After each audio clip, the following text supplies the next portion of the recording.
마태복음 1장 1절에서 17절 말씀을 가지고 함께 나누도록 하겠습니다. 아브라함과 다윗의 자손 예수 그리스도의 계보라. 예수님의 탄생의 족보가 나옵니다. 예수님이 탄생하기까지 이스라엘의 족보를 세 그룹으로 나누었습니다. 첫 번째 그룹은 1절에서 6절, 아브라함에서 다윗까지 예언자 그룹입니다.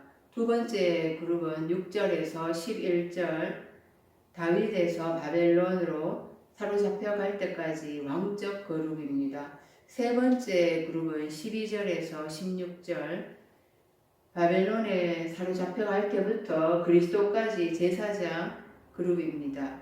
17절의 족보를 요약해서 14대, 14대, 14대라고 정리하고 있습니다. 그런데 다윗이 족보에 두 번 들어갔습니다. 아브라함부터 다윗까지 14대요. 다윗부터 바벨론으로 사로잡혀 갈 때까지 14대요. 다윗이 두 번 들어갔는데요. 족보에 이름이 두 번 들어갈 수가 있습니까? 우리 가계의 족보를 생각해 보십시오. 할아버지의 이름, 아버지 이름이 두 번 들어갔다고 생각해 보십시오. 그런 일은 있을 수가 없습니다. 그러므로 두 번째 그룹은 솔로몬부터 시작해야 합니다. 그리고 마지막 세 번째 그룹을 계산해 보면은 13대입니다. 마지막 14대는 누구일까요? 이 14대를 찾아야 나의 구원의 단서를 찾을 수가 있습니다. 첫째 그룹을 보겠습니다. 1절에서 6절까지 믿음의 조상 아브라함부터 시작해서 이삭, 야곱, 다윗까지 예언자 그룹으로 되어 있습니다. 1대에서 14대까지 정리를 해보겠습니다. 1대는 아브라함, 2대는 이삭, 3대는 야곱, 4대는 유다, 5대는 베레스, 6대는 헤스론, 7대는 람, 8대는 아미나답, 9대는 나손, 10대는 살몬, 11대는 보아스, 12대는 오벳, 13대는 이세, 14대는 다윗왕. 아브라함은 갈대아 우르에서 그의 아버지 데라가 우상을 만들고 섬기고 있었습니다. 그는 75세 때에 하나님의 부르심을 받고 아내 사레와 조카 롯과 함께 자신의 모든 재산을 가지고 하란을 떠나 가나안 땅으로 갔습니다. 아브라함의 믿음에 대해서 로마서 4장 3절은 이렇게 말하고 있습니다. 성경이 무엇을 말하느냐? 아브라함이 하나님을 믿음에 이것이 저에게 의로 여기신 바 되었느니라. 아브라함이 하나님을 믿음에라고 번역되어 있지만 원어로 보면은 하나님으로 믿었다라고 되어 있습니다. 역격입니다. 무엇을 하나님으로 믿었는가?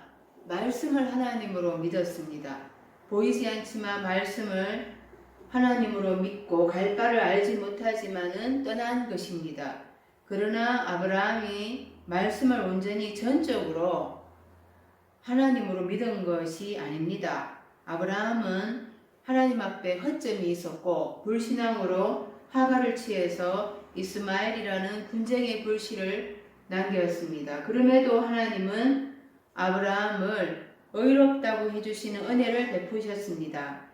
하나님께서는 자신을 말씀하시면서 나는 아브라함과 이삭과 야곱의 하나님이라고 말씀하는 구절이 많습니다.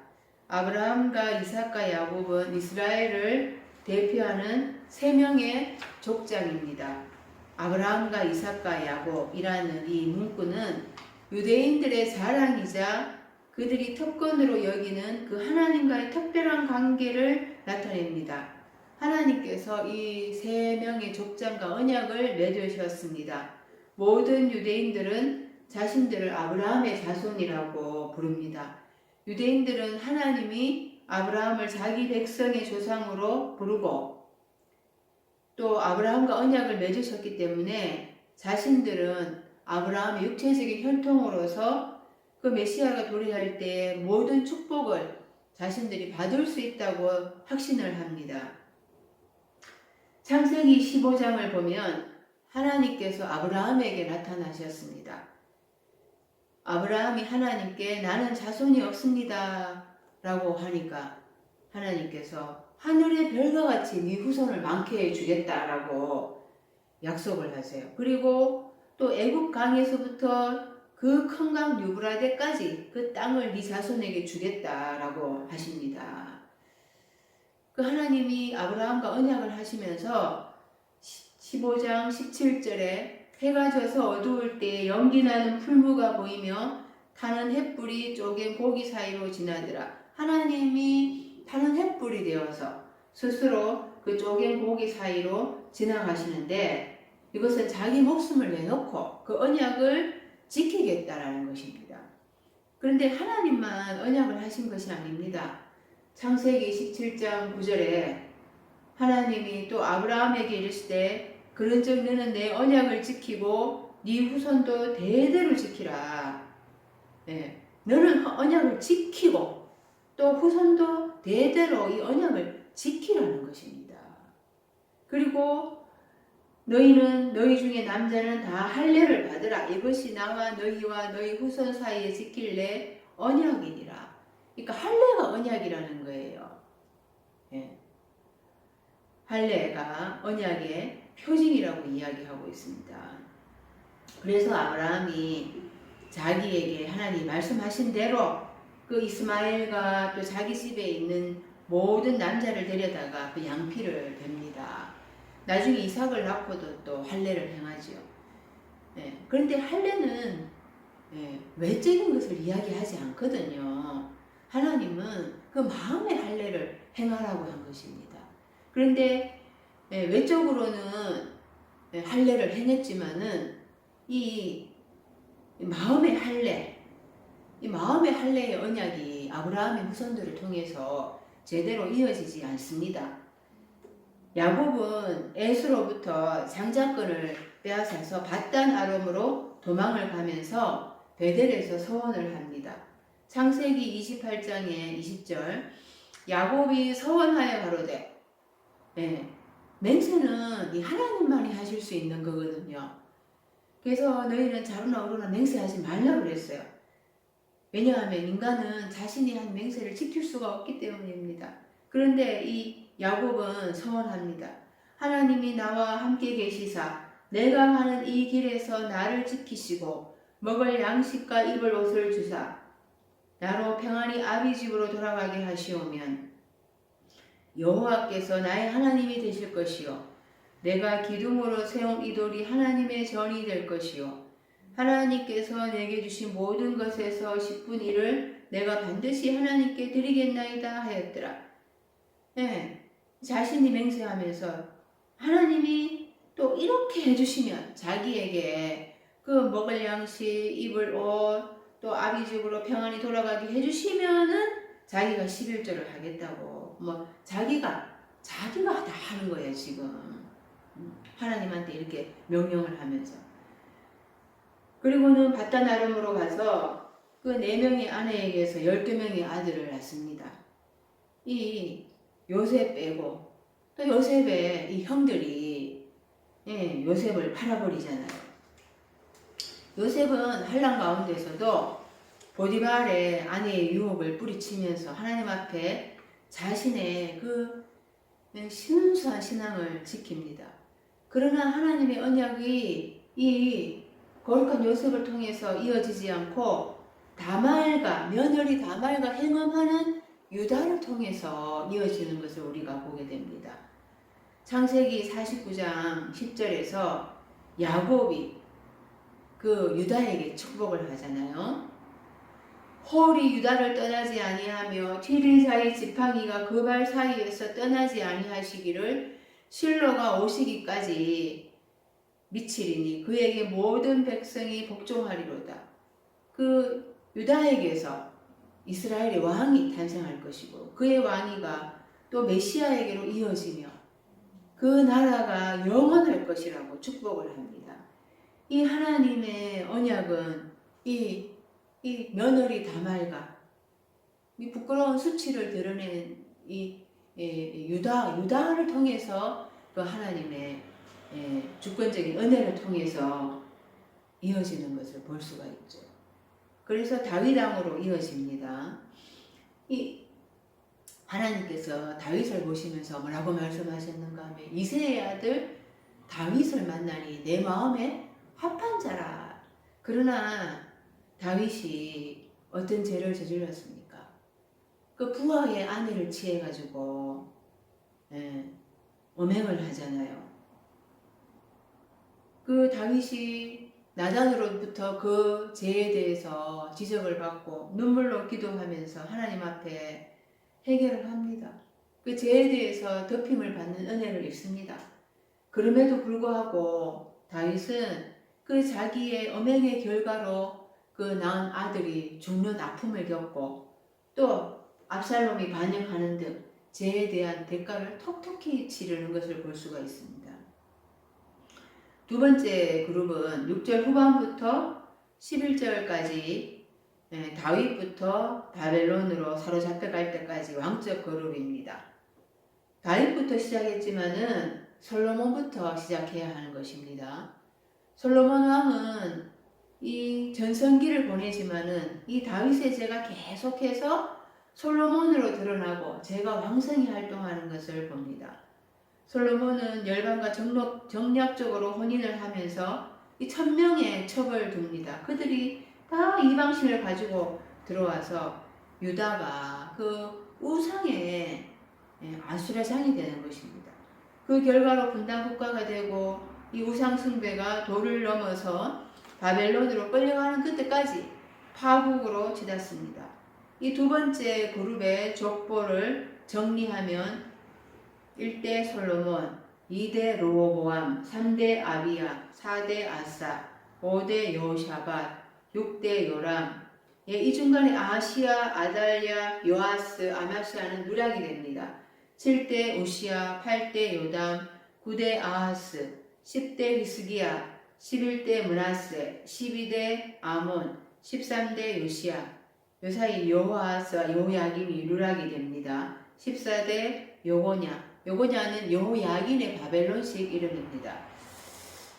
열왕기하 18장 3절에서 4절을 보면은 우상숭배가 극치를 달리는데요. 히스기야가 그 조상 다윗의 모든 행위와 같이 여호와 보시기에 정직히 행하여 여러 산당을 제하며 주상을 깨뜨리며 아세라 목상을 찍으며 모세가 만들었던 놋뱀을 이스라엘 자손이 이때까지 향하여 분향함으로 그것을 부수고 너수단이라 일컬었더라. 이 히스기야가 종교개혁을 행하는데 모세가 만들었던 놋뱀을 이스라엘 백성들이 이때까지 향하여서 분향함으로 그것을 부수고 너수단이라고 일컬었다고 말합니다. 히스기야는 남유다 이제 후반부의 왕이거든요.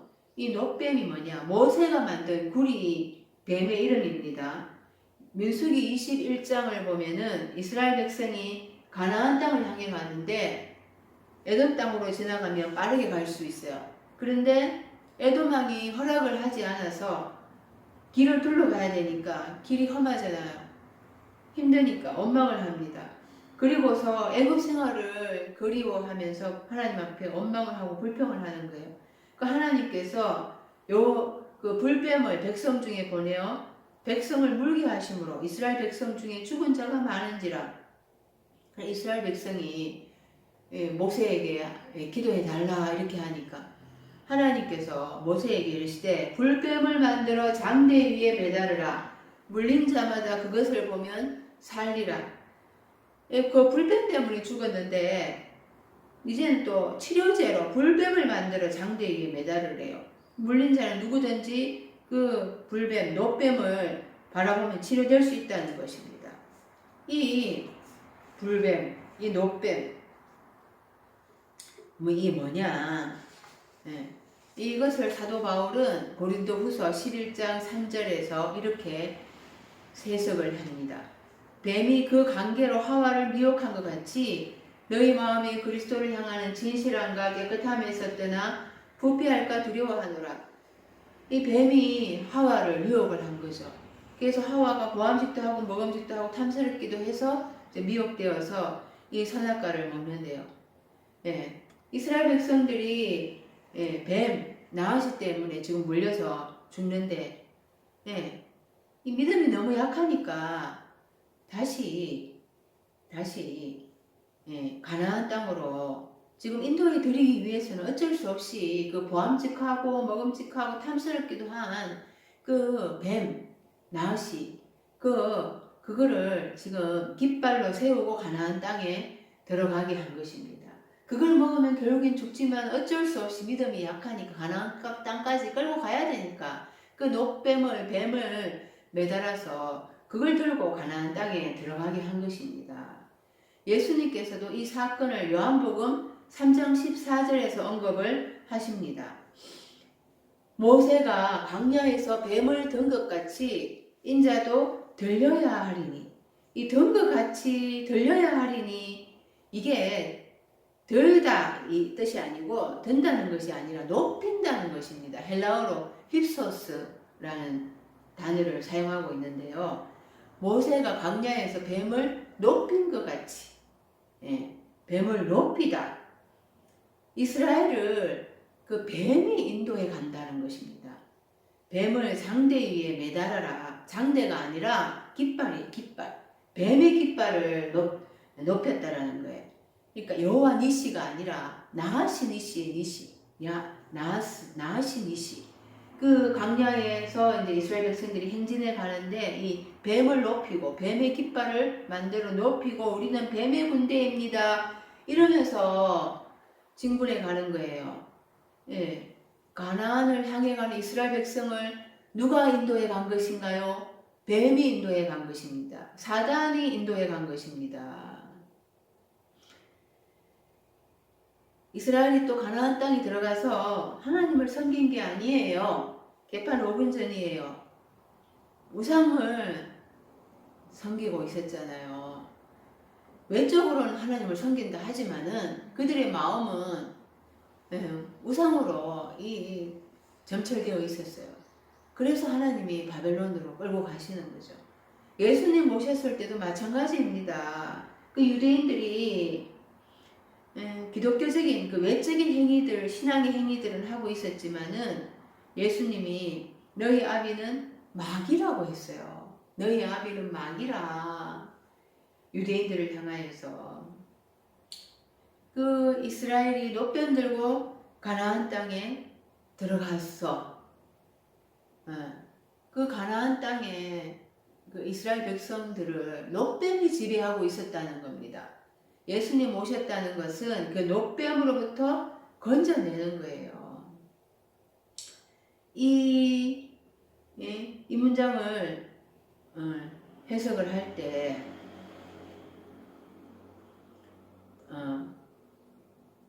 인자도 들려야 하리니, 모세가 광야에서 뱀을 든 것 같이 인자도 들려야 하리니.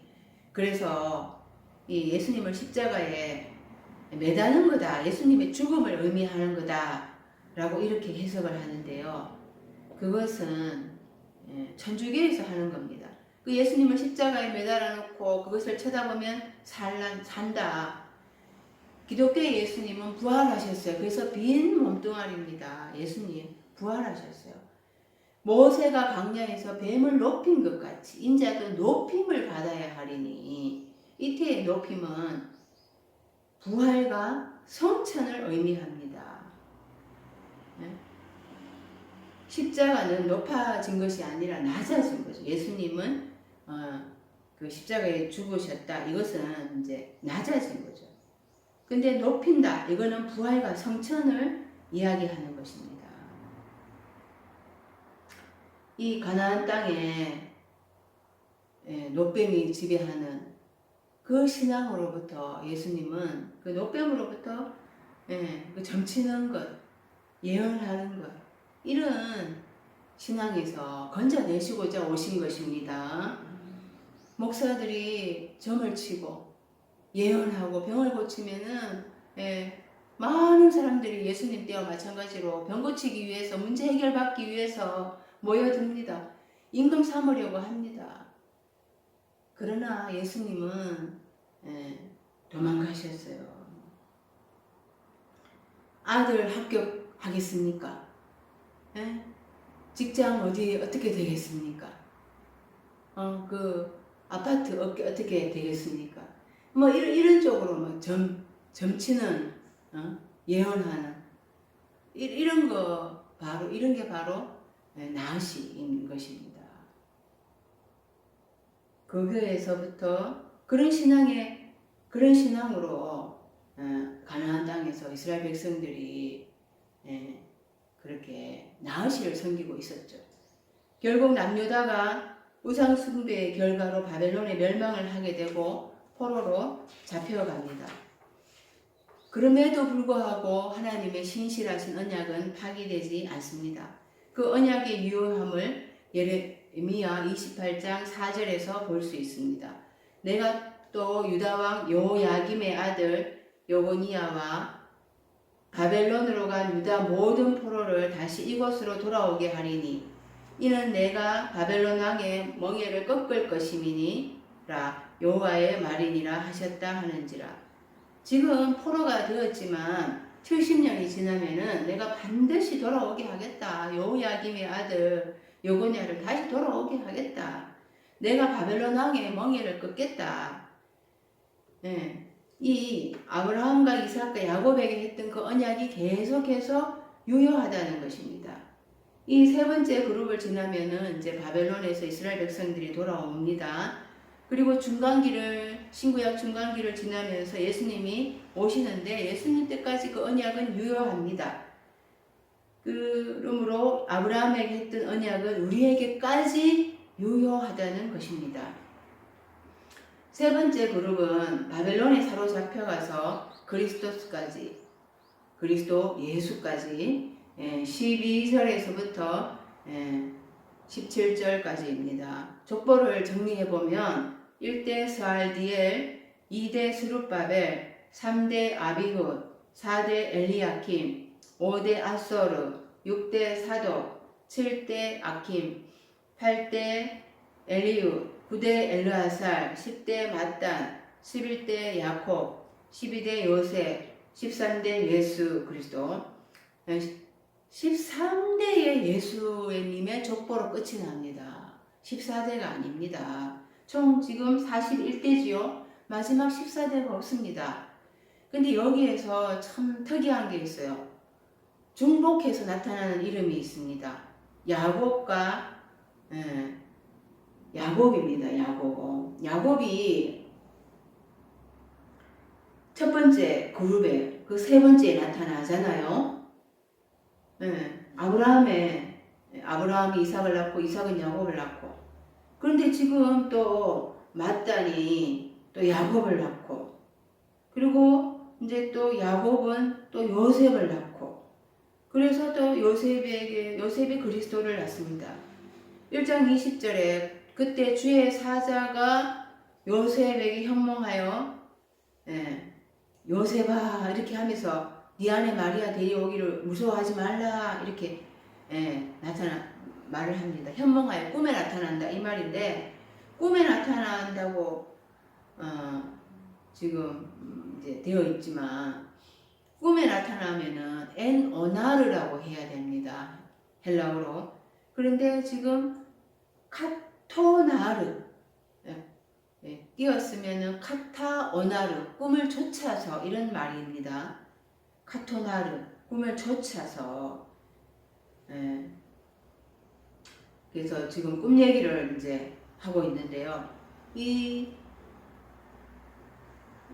야곱이 두 번 나타나고, 그 야곱이 요셉을 낳았는데 또 지금 야곱이 또 요셉을 낳고, 이 창세기에 나오는 야곱과 요셉, 또 지금 신약에 나오는 마태복음에 나오는 야곱과 요셉, 이런 인물로 봐서는 안 됩니다. 의미로 봐야 합니다. 의미로 보면서 이 신약의 야곱과 요셉 이런 인물들을 지금 요셉이 나와 있잖아요. 구약으로 돌아가서 야곱이 어떤 말을 했는가, 또 요셉이 또 어떤 일을 했는가, 이런 것들을 찾아봐야 합니다. 구약에 요셉이 창세기 37장에 꿈을 꿨잖아요. 그 곡식단이 자기에게 절을 하고 또 해와 달과 11별이 또 자기에게 절을 하고 이런 꿈을 꿨습니다. 그런데 그 꿈은 그 요셉이 꾼 꿈은 이루어졌습니다. 애굽에서 총리가 되는 것으로 이루어졌어요. 그런데 또 어떤 꿈이 있다는 것입니까? 이 꿈이 이루어졌는데 왜 이루어진 꿈에 대한 것을 또 신약에 와서 꿈 얘기를 하는가? 우리는 그것을 찾아가 봐야 됩니다. 구약으로 가서. 왜 신약에 와서 요셉이 등장을 하고 그 요셉에게서 예수님이 탄생을 하고 카토나르 꿈을 쫓아서 꿈을 쫓아서 이야기를 하고 있는가? 이것은 창세기 49장 22절에서 26절 야곱이 요셉에게 준 명령에게서 우리가 볼 수가 있습니다. 요셉은 무성한 가지 곧 샘 곁에 무성한 가지라 그 가지가 담을 넘었도다. 활 쏘는 자가 그를 학대하며 그를 쏘며 그를 군박하였으나 요셉의 활이 도리어 경강하며 그의 팔이 힘이 있으니 야곱의 전능자의 손을 힘입음이라. 그로부터 이스라엘의 반석이 목자가 나도다. 네 아비의 하나님으로께로부터 말미암나니 그가 너를 도우실 것이요 전능자로 말미암나니 그가 내게 복을 주실 것이라. 위로 하늘의 복과 아래로 원천의 복과 젖먹이는 복과 태의 복이로다. 네 아비의 축복이 내 부여자의 축복보다 나아서 영원한 산이 하늘성같이 이 축복이 요셉의 머리로 돌아오며 그 형제 중 뛰어난 자의 정수리로 돌아오리로다. 이 야곱이 요셉에게 한 그 축복이요. 이것이 바로 꿈입니다. 그 요셉이 자기가 창세기 37장에 그 꾼 꿈으로 애굽의 총리가 된 것, 이런 비전을 이야기하는 것이 아닙니다. 그 야곱이 요셉에게 한 축복은 그때 이루어지지 않았습니다. 그 이후로도 이루어지지 않았습니다. 이 마태복음 1장에 요셉이 등장하면서 예수를 낳는 것, 이것이 바로 야곱이 요셉에게 한 축복입니다. 이것이 꿈이고 비전이고 바로 마태복음 1장에서 요셉이 예수를 낳는 것으로 이루어진 것입니다.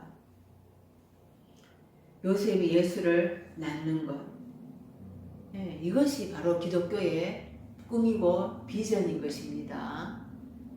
우리가 외적으로는 아무것도 없지만은 이런 예수 그리스도를 탄생하는 이런 꿈을, 이런 비전을 가져야 하는 것입니다. 이 창세기에 나타났던 야곱과 요셉이 출현해야지 그리스도 예수가 탄생하게 된다는 놀라운 비밀, 그리고 마지막 그룹의 세 번째 그룹의 한 대가 모자라는데 이 자가 누구인가? 이거를 우리가 찾아야지 나의 구속사가 이루어진다라는 것입니다. 나의 구속사. 이것을 세 번째 그룹인 14대에서 해결받아야 됩니다. 족보에는 다 이 이름에 뜻이 다 있습니다. 의미들을 우리가 찾아보면은 이게 내 안에 있는 이 낳고 하는 게 내 안에 있는 이 마음의 흐름이구나라는 것을 알 수 있습니다. 이 족보들의 좋은 이름의 뜻이 있고 또 나쁜 뜻의 이름이 있습니다. 오르락 내리락 합니다. 좋은 항이 나타나면 또 나쁜 항이 나타나고 나쁜 항이 나타나면 좋은 항이 나타나고 예수님이 탄생하기까지 나의 마음의 굴절의 역사입니다. 나의 이 굴절의 역사, 오르락 내리락. 다섯째 날까지는 이 족보들이, 나의 족보들이 별로 아름답지가 않습니다. 내세울 것이 별로 없어요. 나의 육체의 이런 모습이거든요. 이것은 하나님 앞에 별로 내세울 게 없어 부끄럽습니다. 그것을 인정하는 것이 바로 나의 구속사가 시작이 되는 것입니다. 하나님은 자신을 가리켜서 마태복음 22장 32절에 나는 아브라함의 하나님이요 이삭의 하나님이요 야곱의 하나님이로라 하신 것을 읽어보지 못하였느냐. 하나님은 죽은 자의 하나님이 아니요 산 자의 하나님이시니라 말씀하셨습니다. 이 산자가 누구입니까? 언약이 산자, 바로 이 산자를 통해서 이어져 가는 것입니다. 이 산자가 누구냐? 아브라함과 이삭, 야곱은 죽었잖아요. 이 사람들은 다 죽은 사람이거든요. 이 산자가 누구냐? 바로 예수 그리스도입니다. 14대, 14대, 14대에서 그 예수님이 산자가 되는 거예요. 예수님은 죽으셨다가 부활을 하게 되는 겁니다. 근데 예수님이 죽을 수가 있습니까? 하나님이신데 영이신데 그 말씀이 육신이 되어서 내 안에 들어와서 나의 육체 안에서 하나가 되어 나와 함께 죽고 내 안에서 부활할 때 내 안에 아브라함과 이삭과 또 야곱이 내 안에 이 잠자던 자들이 다 살아나게 됩니다. 그럴 때 하나님은 산자의 하나님이 되는 것입니다. 하나님은 내가 이 예수님이 내 안에 육체 안에 들어와서 나와 하나가 되고 내가 예수님과 함께 죽고 내가 부활하여서 예수님으로 말미암아 내가 산자가 되기를 원하십니다. 그래서 하나님은 산자의 하나님이라고 말씀하시는 거예요. 마태복음 8장 11절에 또 너희에게 이르노니 동서로부터 많은 사람이 이르러 아브라함과 이삭과 야곱과 함께 천국에 앉으려느니와 함께 이 메타라는 전치사를 쓰고 있는데 결합하여 이런 뜻입니다. 내가 예수님으로 더불어 죽고 또 예수님으로 함께 부활하면 난 산자가 되어서 내 안에 이 죽었던 아브라함과 이삭과 야곱이 다 살아나서 그들과 함께 결합하여 하나님 아버지의 보좌에 함께 결합하여 앉게 되는 것입니다. 그러니 이 족보들을 우리가 첫 번째 그룹, 두 번째 그룹, 세 번째 그룹 이렇게 통해서 보잖아요. 마지막 세 번째 그룹에서 이제 예수님이 태어나는데 이 첫 번째 그룹 아브라함과 이삭과 야곱 여기에서 그리고 이제 가운데 있는 이 족보들은 다 뭉텅거려도 되는 것입니다. 생략해도 되는 거예요. 그래서 아브라함과 이삭과 야곱 그 가운데 있는 족보들은 뭉텅거리고 생략하고 바로 예수 그리스도로 이어지면은 되는 것입니다.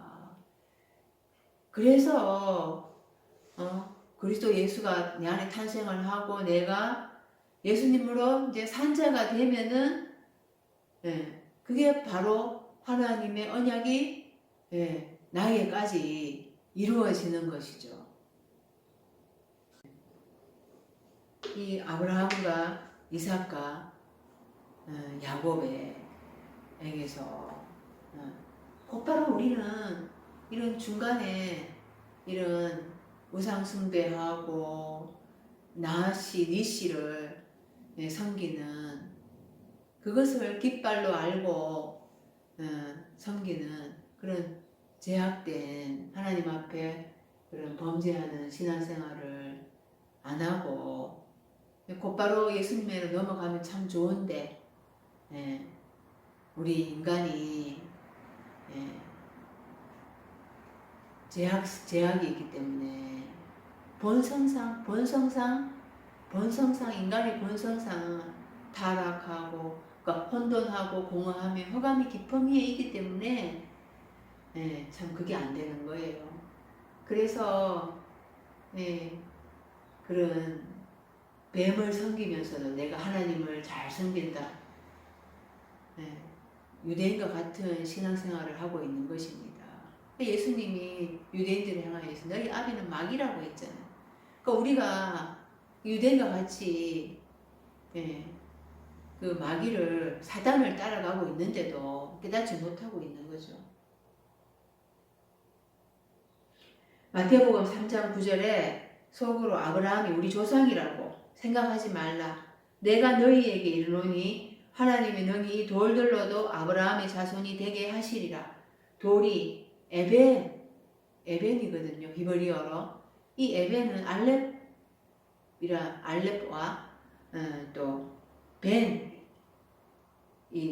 같이 쓰여 있어요. 알렙이 나라고 하는 본성이고 이 벤은 아들입니다. 그러니까 알렙 나라고 하는 이 본성을 떼어버리면은 벤 아들이 되는 것입니다. 나는 태생적으로 혼돈하고 공허함, 흑암의 본성을 가지고 있어요. 근데 이것을 떼버리면 하나님의 아들이 된다는 것입니다. 이 42번째, 이 마지막 구름의 14번째 내가 들어가야 할 이유는 내가 그리스도 예수에게 접붙임 되어야 한다는 겁니다. 그리스도 예수에게 내가 접붙임 되어야지 내가 산 자가 되는 것입니다. 로마서 11장 17절에서 24절을 보면은 접붙임에 대해서 이야기합니다. 돌감람나무인 네가 그들 중에 접붙임이 되어서 참감람나무 뿌리에 진액을 함께 받는 자 되었은즉 그 이방 삶인 야생 감람나무의 가지가 참감람나무의 그 둥지에 접목이 되어서 참감람나무 뿌리에 영양을 공급받아서 참감람나무의 열매를 맺는다는 내용입니다. 그 예수님의 족보를 쭉 이야기하다가 예수님에게서 와서 족보가 스톱을 하잖아요. 그러니까 하나님은 아브라함에게 하늘의 별과 같이 네 자손이 많게 하리라. 그러나 하나님은 아브라함에게 이삭을 낳았을 때에 이스마엘이 아니라 그 육신의 자녀가 아니라 이삭이라야 네 씨 약속의 자손으로 일컬음을 받는다고 말씀하셨어요. 그 이삭이 야곱을 낳고 야곱이 12아들을 낳고 애굽에 들어갈 때는 70명이었어요. 애굽에서 이스라엘 백성은 생육이 번성하고 중다합니다. 그래서 유대인들은 아브라함이 믿음의 조상이고 자신들은 아브라함의 후손이라고 자기들은 그러니까 선민이라고. 그러나 과연 그 하나님이 약속하신 언약이 혈과 육으로 탄생한 그 자손들에게서 이루어진다라는 것을 말하지 않는다라는 것입니다. 하나님의 언약은 누구를 통해서 이루어지는가? 하나님의 언약은 과연 무엇을 이야기하는가? 고린도전서 15장 50절에 형제들아 내가 이것을 말하노니 혈과 육은 하나님 나라를 유업으로 받을 수 없고 또한 썩은 것은 썩지 아니한 것을 유업으로 받지 못하느니라. 혈과 육의 자손들은 하나님의 언약을 받을 수 없다라는 거예요. 또 갈라디아서 3장 16절에 이 약속들은 아브라함과 그 자손에게 말씀하신 것인데 여럿을 가리켜 그 자손들이라 하지 아니하시고 오직 한 사람을 가리켜 네 자손이라 하셨으니 곧 그리스도라. 언약은 누구를 통해서 이루어진다는 것입니까? 바로 그리스도. 언약의 자손은 그리스도를 말을 하는 것입니다. 구약의 이스라엘 백성들은 언약을 멸시하고 우상을 섬겼습니다. 바벨론에 멸망당하고 끌려가서 포로 생활을 했습니다. 그럼에도 불구하고 하나님의 언약은 70년 만에 그들을 다시 본토로 돌아오게 하셨고 그들을 다시 회복시키고자 하셨습니다. 그 하나님의 언약은 거스를 수가 없고 폐기될 수가 없다라는 거예요. 하나님은 그들을 버리지 않으신다라는 것을 그 예수 그리스도의 탄생을 통해서 보여주십니다. 그 예수 그리스도의 탄생으로 하나님은 언약을 반드시 이루겠다라는 것을 이렇게 강력하게 말씀을 하시는 거예요. 문제는 인간의 완악함입니다. 문제는 인간이 완고한 거예요. 목이 곧은 백성인 것입니다. 예수님이 나는 세상의 빛이다 이렇게 말씀하셨어요.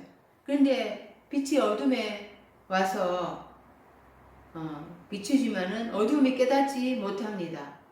이 빛을 비추지 못하는 어둠의 상태가 바로 세상이라는 거예요. 예수님이 세상의 빛으로 오셨지만은 이 세상이 어두움이 깨닫지 못하고 있습니다.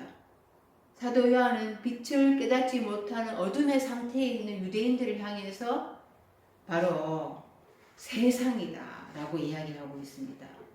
하나님을 모르는 자가 바로 세상입니다. 이방이고 열국입니다. 그 유대인들은 자신들이 하나님을 믿고 있다고 했지만은 자신들이 그토록 고대하던 빛이신 예수님이 자신들 앞에 나타났을 때 그 빛을 알아보지 못했어요. 왜? 어둠이기 때문에. 왜? 자신들이 하나님을 믿는다고는 하지만 그들의 마음은 사탄의 그 마귀에게 끌려다니고 있었기 때문입니다. 너희는 너희 아비 마귀에게서 났으니 너희 아비의 욕심을 너희도 행하고자 하느니라. 진리가 그 속에 없으므로 진리에 서지 못한다 라고 이렇게 예수님은 유대인들을 향하여서 혹독하게 지적을 했습니다. 이스라엘은 외적인 할례를 행했지만은 마음의 할례 이것을 몰랐던 것입니다. 로마서 2장 28절에 표면적 유대인이 유대인이 아니요 표면적 육신의 할례가 아니라 오직 이면적 유대인이 유대인이며 할례는 마음에 할지니 신령에 있고 의문에 있지 아니한 것이라. 그 칭찬이 사람에게서가 아니요 다만 하나님에게서니라. 그래서 하나님은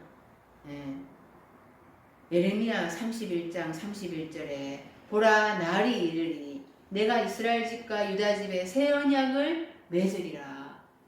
그 의문에 속한 율법으로는 그 언약을 이루어갈 수 없다라는 것을 말씀하시면서 그러니까 이 마음에 할례를 할 것이고 마음에 말씀을 심어주겠다라는 거예요. 그리고 새 언약을 맺으시겠다라는 겁니다. 그 새 언약이 바로 예수 그리스도입니다. 내가 새 언약을 맺으리라. 그 죄에 묶여 있고 율법에 묶여 있는 그 이스라엘 백성들 그리고 지금의 이 죄에서 그리고 또 사망의 율법에서 나를 구속하실 그분은 새 언약이신 그리스도 예수를 통해서야 이루어진다라는 것입니다. 그리스도 예수는 13대예요. 그리스도 예수라는 이름의 뜻은 기름 부음 받은 자, 구원하는 실존이라는 뜻입니다. 이 그리스도 예수의 이방인인 내가, 이방의 삶을 살고 있는 내가 접붙임 받아서 그리스도 예수의 그 생명을 내가 받아야 한다는 것입니다. 다음 14대는 그리스도 기름 부음 받은 누구 바로 내가 되어야 하는 것입니다. 그래서 내가 그리스도 예수에게 접붙임 되어서 산자가 되었을 때 하나님의 언약이 바로 나에게서 이루어지는 것입니다. 하나님의 구원의 역사가 그때 이루어지는 것입니다. 이것은 나의 구속사의 족보입니다. 이 다음 14대 마지막 한 대가 누구인가? 바로 내가 그리스도 예수에게 접붙임 바 되어서 내가 생명을 얻고 내가 산자가 되어야 된다. 내가 언약의 통로가 되어야 한다라는 것을 깨달을 수 있기를 주님의 이름으로 축원합니다.